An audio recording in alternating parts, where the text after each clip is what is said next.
Hey kids, Turd here. I get the suspicion more of you want airplane content. So here's an airplane. Now this airplane's different from any other airplane in the fact that this is the one that I'm in right now. This is a Cessna Citation 560XL. The XL stands for extra ludicrous because this thing is off the rails. And today I'm just doing a pre-flight on it. And they call it a pre-flight because they usually do it before flight. It's basically just checking the vitals, oil levels. This thing's got an APU, so it's both engines and a APU oil level, oxygen levels, lights, tires. Make sure the tires are still there. You know, just easy stuff. I'm not going to go into too much detail here, but like any other Citation, this one's got a rotary test knob. This one just so happens to be right on the center pedestal here. So you just rotate it through, you're testing individual systems. It's a fire warning. So oddly enough, you don't get a sound with that. You just get a big red light. Your landing gear, unlock, and the audio tone, battery over temp. This next one I like to call the 737 MAX tester. Stick shaker, thrust reverser. Make sure those lights come on. Windshield over temps. And they cycle through a self-test on the windshield over temps. Overspeed. It simulates an overspeed. Anti-skid, which it's gonna display right now anyway. I don't have the hydraulic pump on. So I'll have to come back and do that one after here in a sec. Annunciator test. Test all the light bulbs. And it makes sure that the really annoying sound works. Still works. And the avionics runs through a self-test. And yeah, that's that. The other things up here, besides that, you're just checking circuit breakers. Nothing's popped, nothing scary. The oxygen level is here. They'll have enough to live. Lights, exterior lights, I already did it. I'm not going to turn them on, but this is the point where you flip them all on, do your walk around and stare directly at them, get blinded. Interior lights, you want to make sure they all work. It's got fluorescent tubes in this bad boy. Entry light, cabin, it's a dimmer function there. Off. It's got a drop aisle light too. It's really hard to see because it's very faint, but they're working. And again, I'm not going to do it because I prefer to have two hands, but you'd usually go around, you test all the seats. The seats all move like comme ça, and these ones even go like yeah. Make sure that all works nicely. Pull out all the tray tables, fold them out. Make sure everything feels good there. Back in the lav here, make sure there's no surprise logs. Give it a flush. Get some interesting colored pee. That all works. Yeah, that's basically it for the inside.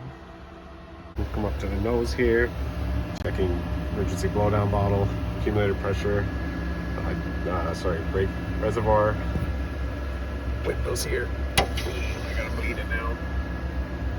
Let that guy come up. Here she comes. To bleed down the accumulator to make sure you see it in the top sight glass too. Anti-skid. Fail indicators, make sure that they're all good, and then brake accumulator down there. Just general condition of everything. Looks good.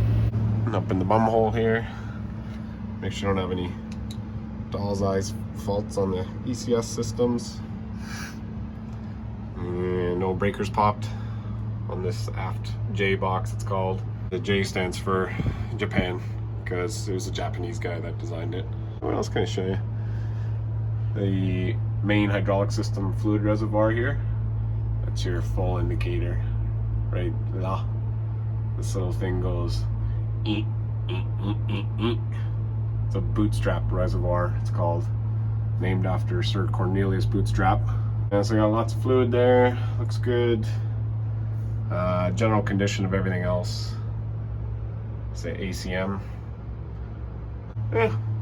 Bleed pipes, yada yada yada. the Fuego box for Mr. Apu. So you have to access to check the oil on the APU. You actually have to go on the outside of the plane, up top. You can't access the bad boy through here. That's slammer number 2 here. Let's check the wheel level. Oh, would you look at that? It's good. Good to go. That's where I like to keep her. 2/4 full. Number 1 here. And these are PW 545 Alphas. Good Canadian engine. Likes to go in the corners. Works hard, no visor. And the APU's house is up here. You have to do the reach around to get to its dipstick. A little gaffer lives in there. That's the starter generator right here.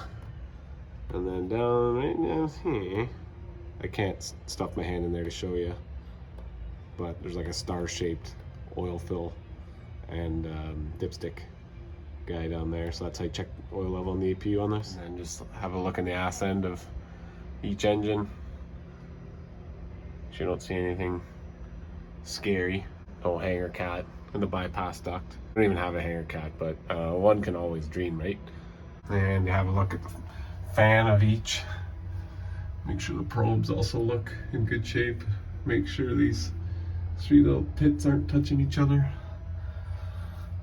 It's a 1-piece fan on this here PW 545 Alpha. Give everything a general look over. Always amazed at the quality of the bearings in these things. I mean, I know this is I'm pretty sure it's titanium fan blade in this, so it's, I wouldn't call it heavy, but this thing will just sit and spin and spin and spin and spin. Hardly any friction. They're nice. And on the tires, I don't need to show you how to check tire pressures, or I don't think that that's very exciting. Information's sake, mains on this plane are 220 PSI, nitrogen. And while you're down here, you just look for cuts. And condition of the tire, brake wear indicator, 2 brake wear indicators. This little pin goes in and gets flush. That's when you gotta change the brakes. Then just, yeah, you do general condition of all the components in the gear well. But I'm not gonna do that with you guys because it's already uncomfortable enough under here. I don't need you breathing down my neck. I'm gonna wrap it up here.